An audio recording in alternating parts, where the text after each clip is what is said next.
दोस्तों, आज जो मैं आपको ये कहानी सुनाने जा रहा हूँ, ये बहुत ही खास विषय पर है। ये कहानी है त्रिया चरित्र की कहानी। दोस्तों, जो भी मनुष्य इस कहानी को पूरा सुनता है, वो कभी भी अपने जीवन में धोखा नहीं खाता है। दोस्तों, इसलिए आपसे निवेदन है कि आप इस कथा को पूरा सुनिएगा। बहुत समय पहले की बात है। लखनपुर राज्य में सोमवंत राजा राज्य किया करता था। उस राजा के सबसे बड़ा पुत्र देवदत्त था, जिसकी उम्र 18 साल की थी। वह राजकुमार बड़ा ही सुंदर था। जब राजा ने उसकी शादी की तो राजकुमार उस वक्त मात्र 18 साल का था और राजा अब बूढ़ा हो चुका था। एक दिन राजा ने सोचा कि अपने पुत्र देवदत्त को क्यों ना राजा बना दिया जाए। सोमवंत राजा ने कई शादियां की थी और पहले के राजाओं में यही नियम था कि राजा जितनी चाहे उतनी शादी कर सकता था। वह राजा अपने पुत्र देवदत्त को राजा बना देता है। देवदत्त के 7 रानियां थी। पहले के राजा अपनी मनचाही शादियां कर सकते थे। देवदत्त हमेशा गुरुकुल में पढ़ने के लिए जाया करता था। एक बार देवदत्त जब गुरुकुल में पढ़ने के लिए जा रहा था, तभी रास्ते में उसे एक महिला मिलती है, जिसका नाम रागिनी था। उस महिला ने राजकुमार से पूछा कि हे राजन, मैं रोजाना आपको इसी मार्ग से कहीं जाते हुए देखती हूँ। आप रोज कहाँ जाते हैं? देवदत्त कहता है कि मैं रोजाना ज्ञान प्राप्त करने के लिए अपने गुरु के पास जाता हूँ। तभी वो महिला कहती है कि यह तो बहुत बढ़िया बात है। आप इस राज्य के राजा हैं और फिर भी ज्ञान प्राप्ति के लिए अपने गुरु के पास जाते हैं। क्या आपने त्रिया चरित्र पढ़ा है? देवदत्त ने कहा, मैंने ये कभी नहीं पढ़ा है। मैं इसका नाम भी आज ही सुन रहा हूँ। महिला कहती है कि आप एक बार यह अवश्य पढ़ना। तभी देवदत्त ने कहा, त्रिया चरित्र क्या होता है? तभी वो महिला कहती है कि आप अपने गुरु से त्रिया चरित्र के बारे में पूछना और उसे अवश्य पढ़ना। फिर देवदत्त अपने गुरु के पास चला जाता है। देवदत्त अपने गुरु के पास जाकर उन्हें प्रणाम करता है और कहता है कि आपने मुझे त्रिया चरित्र क्यों नहीं पढ़ाया? क्या होता है त्रिया चरित्र? तब गुरु ने कहा, त्रिया चरित्र पढ़ना बहुत मुश्किल है देवदत्त। त्रिया चरित्र में बहुत खतरा होता है। त्रिया चरित्र पढ़ने से तुम्हारी जान पर खतरा भी आ सकता है। देवदत्त गुस्से में कहता है कि गुरुदेव, आप मेरी जान की परवाह न करें। गुरुदेव ने कहा, अगर तुमने जीत कर ली है तो मैं तुम्हें त्रिया चरित्र अवश्य पढ़ाऊंगा। अब देवदत्त पूरी लगन से त्रिया चरित्र सीखने लगा। देवदत्त को सीखते हुए अब 1 वर्ष बीत चुका था। गुरुदेव ने कहा कि अब से तुम्हें यहाँ आने की कोई आवश्यकता नहीं है। और आखिरी बात देवदत्त, मैं तुम्हें एक ऐसी वस्तु देता हूँ जिसे तुम अगर कान में लगा लोगे तो कोई तुम्हें नहीं पहचान पाएगा, लेकिन तुम सामने वाले को पहचान लोगे। आज रात्रि तुम जंगल की तरफ जाना और इस यंत्र को अपने कानों में अवश्य लगा लेना। गुरु की यह बात सुनकर देवदत्त महल की ओर लौट आता है। जैसे ही सूर्यास्त होता है, देवदत्त जंगल की ओर चल देता है। उसकी 7 पत्नियां उस समय सो रही थी। देवदत्त ने जंगल में पहुंचते ही गुरुदेव द्वारा दी गई वस्तु अपने कानों में लगा ली और वहीं पर खड़ा हो गया। तभी देवदत्त को वह पहले वाली महिला, जिसका नाम रागिनी था, वह मिलती है, जो जंगल में किसी के लिए खाना लेकर जा रही थी। देवदत्त उसके पीछे जाता है और देखता है कि वह किसी कुटिया के अंदर चली जाती है। वो महिला देवदत्त को नहीं पहचान पाई, क्योंकि देवदत्त के कानों में यंत्र लगा हुआ था। लेकिन देवदत्त उस महिला को पहचान लेता है। देवदत्त देखता है कि रागिनी एक बाबा के लिए भोजन लाई है। वहां एक साधु बैठा हुआ था। उसने रागिनी से पूछा कि तुम्हें आ जाने में इतनी देर कैसे हो गई? तब रागिनी ने कहा, मेरे पति मुझे वापस ससुराल ले जाने के लिए आए हुए हैं। मेरा विवाह हो गया है, कल मुझे अपने ससुराल जाना है, इसलिए मुझे आने में थोड़ी देर हो गई। तब साधु रागिनी से कहता है कि इसका मतलब है कि तुम अपने पति के साथ जाना चाहती हो, तो हमारे पास क्यों आए हो? रागिनी कहती है कि मैं आपके बिना नहीं जी सकती हूँ। तो साधु कहता है कि रागिनी, इसके लिए तुम्हें एक काम करना होगा। साधु एक बड़ा सा चाकू निकालता है और रागिनी को कहता है, रागिनी तुम जाओ और अपने पति की गर्दन काट कर यहाँ लेकर आ जाओ। अपने पति को मार दो, जो तुम्हारे और मेरे बीच में दरार बन रहा है। तब मैं तुम्हारे साथ ही रहूंगा। मैं तुम्हें अपनी पत्नी बना लूंगा। रागिनी बिना कुछ बोले चाकू को ले लेती है और वह अपने घर जाती है और देखती है कि उसका पति सो रहा था, और वह अपने सोए हुए पति की गर्दन को काट देती है और उसकी गर्दन को लेकर साधु के पास आ जाती है। देवदत्त ये देखकर बहुत आश्चर्यचकित हुआ। जब साधु ने देखा कि रागिनी ने अपने पति को मार करके उसकी गर्दन यहाँ लेकर आई है, साधु को बहुत गुस्सा आया। साधु ने रागिनी से कहा, भाग जाओ यहाँ से, जब तुम अपने पति की नहीं हो सकी, जिसके साथ तूने 7 फेरे लिए थे, तो मेरी क्या होगी? जब रागिनी ने ये सुना तो उसके पैरों तले जमीन खिसक गई और वह अपने पति की कटी हुई गर्दन को लेकर घर वापस आ जाती है और उसके पास बैठ जाती है। जैसे ही सुबह हुई, रागिनी अपने पति के पास बैठकर रोने लगती है और जोर जोर से चिल्लाती है कि किसी ने मेरे पति की हत्या कर दी। देवदत्त रागिनी का ये सारा कारनामा देख चुका था, और जब उसके पति का अंतिम संस्कार किया जाता है, तब रागिनी जोर जोर से रोती है और कहती है कि मैं भी अपने पति के साथ सती बनूंगी। जब मेरे पति ही जीवित नहीं रहे तो मेरे जीवित रहने का क्या मतलब? देवदत्त ये सब सुन रहा था और उसे ये सब सुनकर हंसी आने लगती है। तब रागिनी देवदत्त की ओर देखती है। देवदत्त रागिनी के कानों में कहता है कि मैं जानता हूँ कि तुमने अपने पति की हत्या की है। तब रागिनी कहती है कि राजा जी, तुम मुझ पर झूठा इल्जाम कैसे लगा सकते हो? तब देवदत्त कहता है कि मैंने सब कुछ अपनी आंखों से देखा है। रागिनी देवदत्त से कहती है कि मैं सती हो जाऊंगी, लेकिन जाते जाते तुम्हें एक बात बताती हूँ। देवदत्त कहता है, बताओ रागिनी। रागिनी कहती है, जब भी तुम चटाई पर बैठो तो उसको झाड़ कर बैठना। देवदास ने कहा, ठीक है, मैं तुम्हारी बात अवश्य मानूंगा। रागिनी अपने पति के साथ सती हो जाती है और देवदत्त उनका अंतिम संस्कार कर कर वापस अपने महल आ जाता है। देवदत्त अपने गुरु के बताए अनुसार रात्रि को जंगल की ओर चला जाता है। कान में वह यंत्र पहनकर और पूर्व दिशा की ओर खड़ा हो जाता है, जहां पर वो पिछली रात भी खड़ा हुआ था। तभी देवदत्त देखता है कि उसकी 7 पत्नियां इस साधु की कुटिया की तरफ जा रही है और उनके हाथों में भोजन की थाली है। ये देखकर देवदत्त के पैरों तले जमीन खिसक गई। वो अपने मन में सोचने लगा कि ये क्या चक्कर है, मेरी सभी पत्नियां कुटिया की तरफ क्यों जा रही है। तभी एक रानी देवदत्त को देख लेती है, लेकिन वह अपने पति को नहीं पहचान पाती, क्योंकि देवदत्त ने अपने कानों में वह यंत्र पहन रखा था, और कहती है कि यह लड़का इतनी रात को इस घने जंगल में क्या कर रहा है। तभी एक रानी ने उस लड़के को अपने पास बुलाया और कहा कि आप हमारी सहायता कर सकते हैं क्या? इस सम्मान को उस कुटिया तक लेकर जाना है। देवदत्त कुछ भी नहीं बोला और हाँ मैं अपना सिर हिलाया, क्योंकि देवदत्त देखना चाहता था कि उसके प्यार में क्या कमी रह गई जो सभी रानियां उस साधु के पास जा रही है। देवदत्त ने थाली अपने हाथ में ली और कुटिया की तरफ जाने लगा, और जब 7 रानियां और देवदत्त कुटिया में पहुंचता है तो साधु उन 7 रानियों से पूछता है कि यह कौन है तुम्हारे साथ। तब एक रानी कहती है कि साधु जी, यह हमें रास्ते में मिला, जिसने हमारी थालियां उठाने में सहायता की। साधु उनकी बात को मान लेता है। साधु अपने एक शिष्य को बुलाता है और शिष्य से कहता है कि इस लड़के की आज रात यहीं पर रुकने की व्यवस्था कर दो। वो शिष्य देवदत्त को लेकर एक कमरे में चला जाता है। उस कमरे में एक चटाई थी।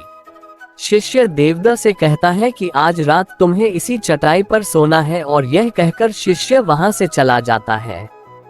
देवदत्त सोचता है कि आज चटाई पर ही सोना पड़ेगा। जब चटाई पर सोने लगता है तभी उसे रागिनी की बात याद आती है, जो सती हुई थी। उसने देवदा से कहा था कि जब भी तुम चटाई पर बैठो तो उसे पहले झाड़ लेना। देवदा ने सोचा क्यों ना उस महिला की बात मान ली जाए, क्या पता उसकी बात में कोई राज हो। जैसे ही देवदा ने चटाई उठाई तो उसने क्या देखा कि चटाई के नीचे एक बहुत बड़ा भयानक कुआं है। देवदत्त उस कुएं के अंदर चला जाता है और अंदर उसे बहुत सारे लोग दिखाई देते हैं जो कैद होते हैं। तभी उन कैदियों में से एक कैदी देवदत्त को पहचान लेता है और कहता है कि राजा जी आप यहाँ क्या कर रहे हैं। तभी देवदत्त कहता है कि धीरे बोलो, कोई मुझे यहाँ नहीं जानता कि मैं राजा हूँ। तभी वह आदमी देवदत्त से कहता है कि राजा जी आप यहाँ कैसे फंसे, वो साधु आपको भी पकड़कर जेल में डाल देगा, आप जल्दी से यहाँ से भाग जाए राजा जी। राजा जब कमरे के अंदर गया था तब वह कान में यंत्र डालना भूल गया था। राजा फिर वहां से भागने लगा। आप जितना जल्दी हो सके यहाँ से भाग जाए। राजा जब उस कमरे के अंदर गया था तो अपने कान में यंत्र लगाना भूल गया। मित्रों, राजा देवदा को भागते हुए उसकी रानियों ने देख लिया और उन्होंने साधु से कहा कि ये तो हमारे पति हैं जो भाग रहे हैं, अब तो हमारे सारे राज खुल जाएंगे। उन्होंने हमें यहाँ देख लिया है, अब हमारा क्या होगा। साधु कहता है कि तुम यहाँ क्या देख रही हो, जल्दी जाओ और अपने पति को पकड़कर मेरे पास लाओ। तभी साधु रानिया को एक जादू सुई देता है और कहता है कि जब तुम जाओ तो अपने पति को बहला फुसलाकर उसके माथे में ये जादुई सुई घुसा देना, जिससे तुम्हारे पति की मृत्यु हो जाएगी और यह सारी बला टल जाएगी। वो सातों रानियां साधु की बात मान लेती है और जादुई सुई लेकर महल आती है। वो सातों रानियां आपस में विचार करती है कि राजा सबसे ज्यादा प्रेम सबसे बड़ी वाली रानी को करते हैं, तो वो सातों रानियां मिलकर जादू वाला सुई बड़ी रानी को दे देती है और कहती है ये लो तुम्हारा काम है, तुम किसी भी तरह देवदा के सर में ये सुई चुभा देना। तो बड़ी वाली रानी कहती है ठीक है, और बड़ी वाली रानी कील ले लेती है। जब राजा ने उन सातों रानियों को आते हुए देखा तो क्रोध में कहा कि पहले तुम यहीं रुको और मुझे ये बताओ कि हमारे राज्य में और मुझ में ऐसी क्या कमी है कि तुम आधी रात को उस साधु के पास जाती हो, इसका क्या कारण है।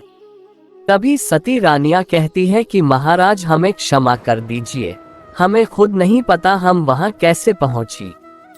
हमें लगता है कि उस साधु महाराज ने हम पर कोई जादू टोना किया है, इसलिए हमसे ऐसी गलती हो गई है, आज के बाद हम ऐसी गलती कभी नहीं करेगी। देवदत्त उनकी बातों को मान लेता है, क्योंकि देवदत्त अपनी पत्नियों से बहुत प्रेम करता था। उसने सोचा कि शायद उस बाबा ने ही इन पर कोई जादू टोना किया है और अपनी सातों पत्नियों को माफ कर देता है और कहता है ठीक है, तुम अपने कमरे में जाकर अब आराम करो। सबसे बड़ी रानी राजा को खाना खिलाती है और उन्हें सुला देती है, और जब देवदत्त सो जाता है तो सभी रानियां उसी कक्ष में आ जाती है। बड़ी रानी वो जादुई सुई निकालती है और राजा के माथे में घुसा देती है। राजा तुरंत उठा और उनसे मुकाबला करने लगा, लेकिन राजा के पास अब इतनी शक्ति नहीं रही कि वह अपनी सातों पत्नियों से लड़ सके। वो खिड़की से बाहर कूद जाता है और अपने गुरु के पास चला जाता है। गुरु जी मुझे माफ कीजिए, मेरी जान बचाइए, नहीं तो मैं मर जाऊंगा। गुरु कहते हैं कि बेटा मैंने तुमसे कहा था कि तुम त्रिया चरित्र मत सीखो, इसमें जान भी जा सकती है, देखा इसका नतीजा। देवदा कहता है गुरुदेव मुझे माफ कर दो और जल्दी मेरी जान बचाइए, नहीं तो मैं मर जाऊंगा। मेरी पत्नी ने मेरे सर पर जादुई सुई चुभा दी, अब मेरी आंखें बंद हो रही है गुरुदेव। गुरुजी ने कहा अब मैं तुम्हें नहीं बचा सकता देवदत्त। देवदत्त दुखी स्वर में कहता है कि नहीं गुरुदेव ऐसा मत कहिए, मैं आपका शिष्य हूँ, आपका कर्तव्य है मेरी जान बचाना। तो गुरु कहते हैं कि बेटा मैं तुम्हें बचा तो नहीं सकता, लेकिन एक उपाय है। देवदत्त कहता है क्या उपाय है गुरुदेव, मैं हर उपाय करने को तैयार हूँ। गुरुदेव ने कहा कि मैं तुम्हें चिड़िया बना देता हूँ, तुम जाकर लखनपुर राज्य में रहना। लखनपुर राज्य में उस साधु का जादू नहीं चलता, और जब तुम्हें बहुत प्रेम करने वाली स्त्री मिलेगी तब तुम वापस राजा बन जाओगे। देवदा कहता है ठीक है गुरुदेव, आप मुझे चिड़िया बना दीजिए। तो वह गुरुदेव उसे चिड़िया बना देते हैं और देवदा चिड़िया बनकर उड़ जाता है और लखनपुर राज्य में चला जाता है। अब देवदत्त वहीं रहने लग जाता है और उसकी 7 पत्नियां उसे ढूंढ रही थी। और जब राजा नहीं मिला तो फिर से उस बाबा के पास जाती है और कहती है कि बाबा जी, देवदत्त भाग चुका है, आप अपनी पोटली निकालिए और देखें कि वह कहाँ है। तो वह साधु अपनी पोटली खोलता है और देखता है कि देवदत्त चिड़िया बन करके लखनपुर राज्य में रह रहा है। वह साधु ये सारी बात रानियों को बताता है तो रानियां कहती है कि स्वामी अब क्या करें। वह साधु कहता है कि अब तुम अपने राजमहल में जाओ और जाकर के ये घोषणा कर दो कि जो भी चिड़िया पकड़ कर लाएगा हम उसे 5 सोने के सिक्के देंगी। उस राज्य के जितने भी बहेलिया थे वो चिड़िया पकड़ने के लिए चारों तरफ घूमने लगते हैं और जो भी चिड़िया पकड़ते वह रानी के पास जाते और 5 सोने के सिक्के ले लेते हैं और वहां से चले जाते और वह 7 रानियां उस चिड़िया को मार देती थी। ऐसे ही धीरे धीरे काफी समय निकल गया। देवदत्त जो अब चिड़िया था वो राज्य के सभी चिड़ियों को अच्छी अच्छी बातें बताता। सभी चिड़ियों ने ये सुनिश्चित किया कि यह चिड़िया बहुत अच्छी अच्छी बातें करता है, क्यों ना हम इसे चिड़िया का राजा बना दे। और सभी चिड़िया उस चिड़िया को राजा बना देती है। अब देवदत्त राजा बन जाता है और वहीं पर छुपकर रहने लगता है। एक बहेलिया चिड़िया पकड़ते पकड़ते लखनपुर राज में पहुंच जाता है और वह उसी पेड़ के पास पहुंच जाता है जहां पर देवदत्त चिड़िया बनकर छुपकर रहता था। जब उस बहेलिया ने इतने सारी चिड़ियों को देखा तो अपने मन में सोचा कि अगर हम इतने सारी चिड़िया पकड़कर रानी के पास ले जाएंगे तो हमें बहुत सारी सोने के सिक्के मिल जाएंगे। लेकिन वह बहेलिया सोचता है कि मैं इतने सारे चिड़िया पकड़कर कैसे लेकर जाऊं। फिर अगली सुबह सारी चिड़िया दाना चुगने के लिए उड़ जाती हैं। तभी वह बहेलिया उस पेड़ के पास जाकर उसकी डालों पर चाकू से कट लगा देता है, जिस कारण से उस पेड़ की गोंद निकलती है और उसी गोंद के कारण चिड़िया उस पेड़ पर चिपक जाने वाले थे। बहेलिया वहीं छिपकर बैठकर ये नज़ारा देखने के लिए इंतजार करता है और जब शाम हुए सारी चिड़िया उड़कर वापस उसी पेड़ पर जा बैठे तभी उन सारों के पंख और पैर उस गोंद में फंस गया और वे सभी पेड़ की शाखाओं पर चिपक गए, क्योंकि पेड़ पर हर जगह गोंद ही गोंद थी। अब सारी चिड़िया उस गोंद में पूरी तरह से चिपक गई थी। उनके साथ देवदत्त चिड़िया भी शामिल थी। सभी सारी चिड़िया अपने गुरु देवता चिड़िया से जान बचाने के लिए सलाह मांगने लगी और एक चिड़िया कहती है, हे राजन, आप कुछ भी करो लेकिन हमें आजाद करो, नहीं तो सुबह बहेलिया आएगा और हमें पकड़ कर ले जाएगा तथा मार डालेगा। अब आपके अलावा हमारी सहायता और कोई नहीं कर सकता। देवदत्त उन सभी को शांत करके कहता है, मेरी बात को ध्यान से सुनो। जब सुबह बहेलिया आएगा तब तुम सभी मरने का नाटक करो, जिस कारण से वह बहेलिया तुम्हें निकाल कर जमीन पर रख देगा। उसे ऐसा आभास होना चाहिए कि सारी चिड़िया मर चुकी हैं। समय रहते तुम सभी उड़कर अन्य सुरक्षित जगह पर जाना, बाकी मैं सब कुछ संभाल लूंगा, जिससे तुम सभी आजाद हो जाओगे। फिर वे सभी अपनी योजना के अनुसार पेड़ पर लटक गए, मानो जैसे सभी मर चुके हैं। फिर दूसरी सुबह जब बहेलिया वहां आता है तो वह देखता है कि सारी चिड़िया मर चुकी हैं और उसे इस बात का अफसोस हो रहा था कि सारी चिड़िया मर चुकी हैं। इसलिए वो उन सभी को पेड़ से निकालकर जमीन पर रख देता है। तभी सही मौका देख सारी चिड़िया तुरंत से उड़ गई। वहीं दूसरी तरफ उसने देखा कि जो देवदत्त था, जो चिड़िया बना हुआ था, वो वहीं पर रह गया और नीचे जितने भी चिड़िया थी वो सभी उड़कर भाग गई। बहेलिया ने सोचा, अरे बाबा, ये क्या हुआ, इस पेड़ पर सिर्फ एक ही चिड़िया है। बहेलिया ने सोचा, इसका मतलब इन सभी चिड़ियों ने मेरे साथ धोखा किया है। बहेलिया ने उस एक चिड़िया को पकड़ा और उसे रानी के पास ले जाने लगा। वही एक चिड़िया देवदत्त था। तभी चिड़िया ने कहा, तुम मुझे कहाँ लेकर जा रहे हो? बहेलिया कहता है, मैं तुम्हें बेचने के लिए रानी के पास ले जा रहा हूँ। रानी ने ये घोषणा की है कि अगर कोई उन्हें एक चिड़िया लाकर देता है तो वह उसके बदले 5 सोने के सिक्के देगी। अगर मैं तुम्हें वहां बेच दूंगा तो मुझे 5 सोने के सिक्के मिलेंगे। तब देवदत्त कहता है कि अगर तुम मुझे नहीं बेचोगे तो मैं तुम्हें 10,000 सोने के सिक्के दिलाऊंगा। बहेलिया कहता है तुम मुझे 10,000 सोने के सिक्के कैसे दिलाओगे? देवदत्त कहता है कि लखनपुर राज्य में बहुत बड़ा मेला लगता है, तुम मुझे वहां बेचना, तुम्हें 10,000 सोने के सिक्के अवश्य मिलेंगे। मैं अपना दाम स्वयं बताऊंगा, मैं सब चिड़िया जैसा नहीं हूँ। बहेलिया उस चिड़िया की बात मान लेता है और रानी के पास ले जाने की बजाय वह उसे मेले में ले जाता है। और लखनपुर राज्य में यह नियम लागू था कि अगर किसी व्यक्ति का सामान शाम तक नहीं बिके तो वहां का राजा उदयभान स्वयं आकर उसे खरीद लेता था।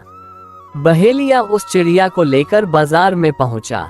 जब कोई व्यक्ति उस चिड़िया को खरीदने आता है तो वह पूछता कि यह कितने का है, तो बहेलिया कहता है कि चिड़िया अपना दाम स्वयं बताएगा। तो वह तोता अपना दाम इतना बता देता कि कोई भी व्यक्ति उसे खरीद ही नहीं पाता। ऐसे ही करते करते शाम हो गई और अब सभी अपने अपनी दुकान मंगल कर सब अपने घर चले गए। अब बस एक बहेलिया और उसकी चिड़िया ही रह गई थी।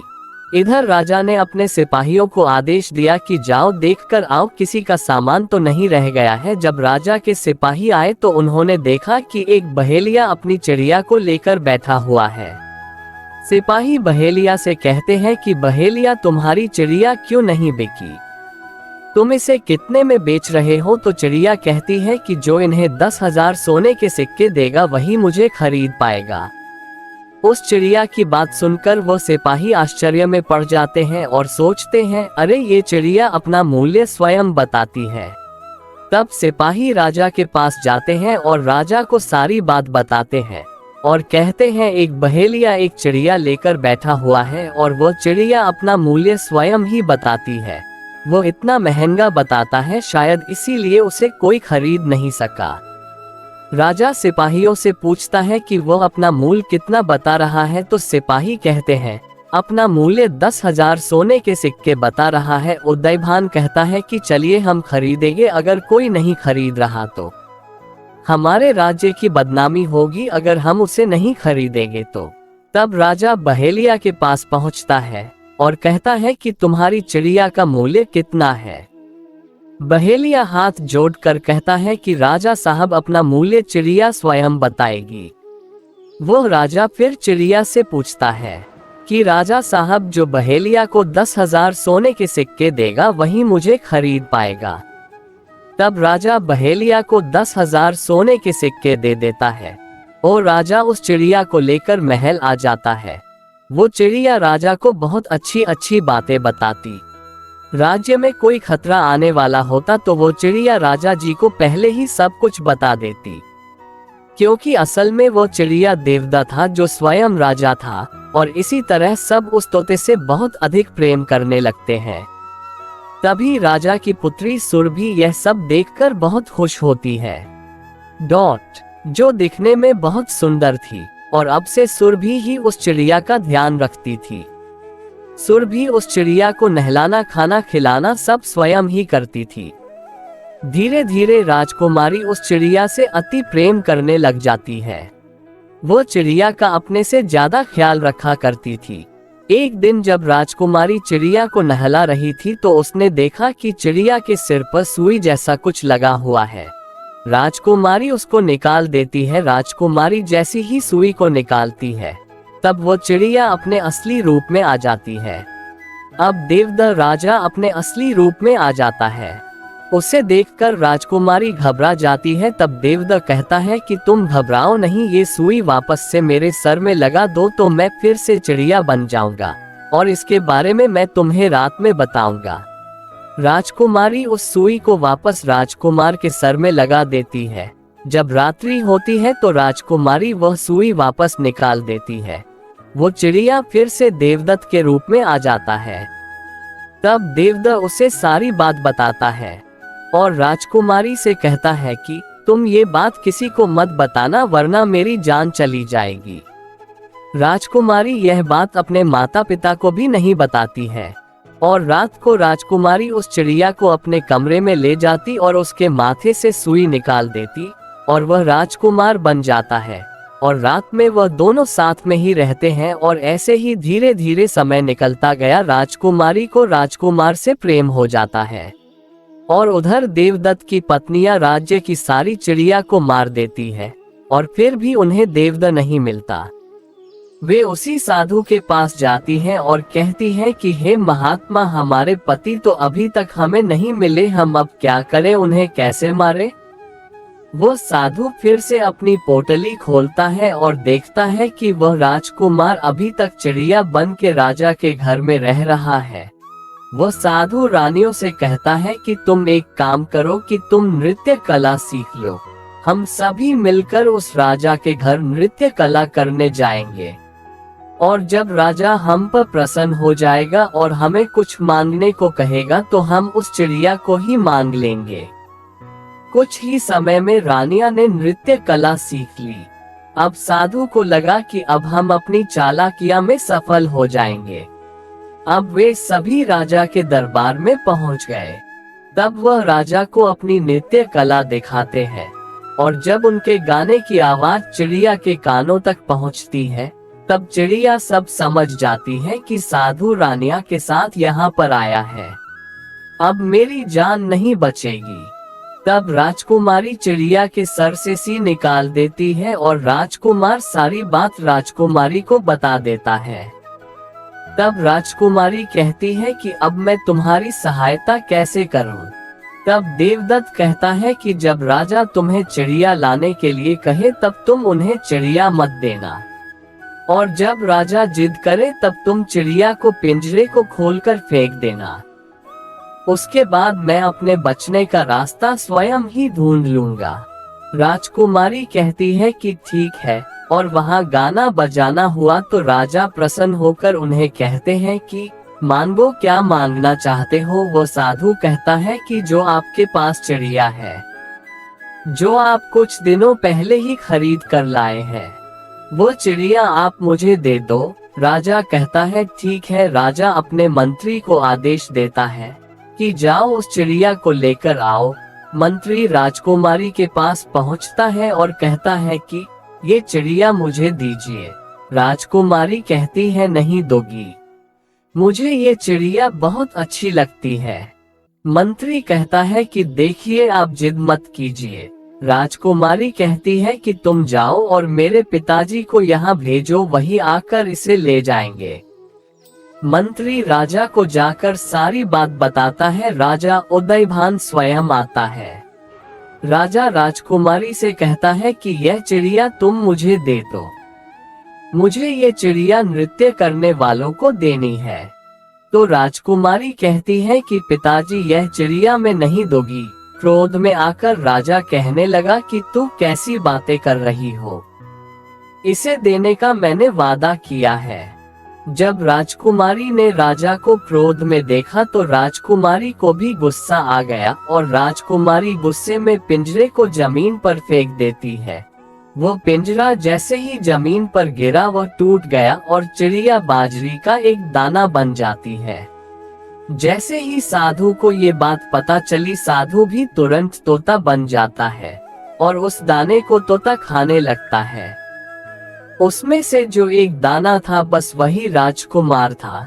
जैसे ही वह दाना तोता खाने वाला होता है, देवदत्त बाज बन जाता है और एकदम से तोते पर झपटा मार देता है और उसे मार देता है।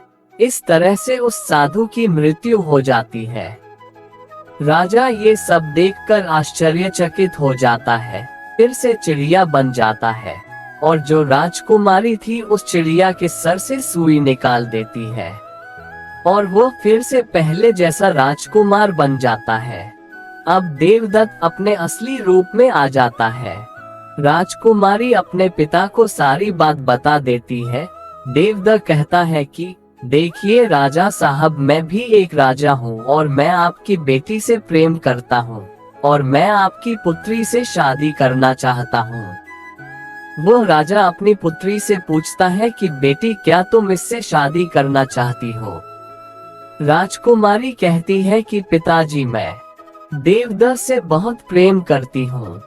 तब उदयभान अपनी पुत्री का विवाह देवदत्त से करा देता है और जो उनके साथ पत्नियां थी उनको पकड़कर बंदी गृह में बंद करवा देता है और राजकुमार खुशी खुशी उस राजकुमारी के साथ रहने लगता है। दोस्तों, जब कोई स्त्री आपको मूर्ख बनाती है या अपनी चतुराई दिखाती है, इसे ही त्रिया चरित्र कहते हैं। इसे पढ़ने के बाद राजा को अपनी जान बचाने के लिए क्या क्या नहीं करना पड़ा।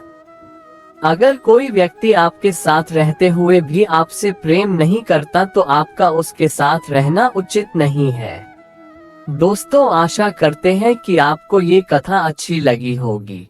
अगर आपको ये कथा अच्छी लगी हो तो कमेंट में हर हर महादेव अवश्य लिख दे और अपने प्रियजनों मित्रों तक ये कथा अवश्य पहुंचाए और वीडियो को लाइक करके चैनल को सब्सक्राइब अवश्य कर ले।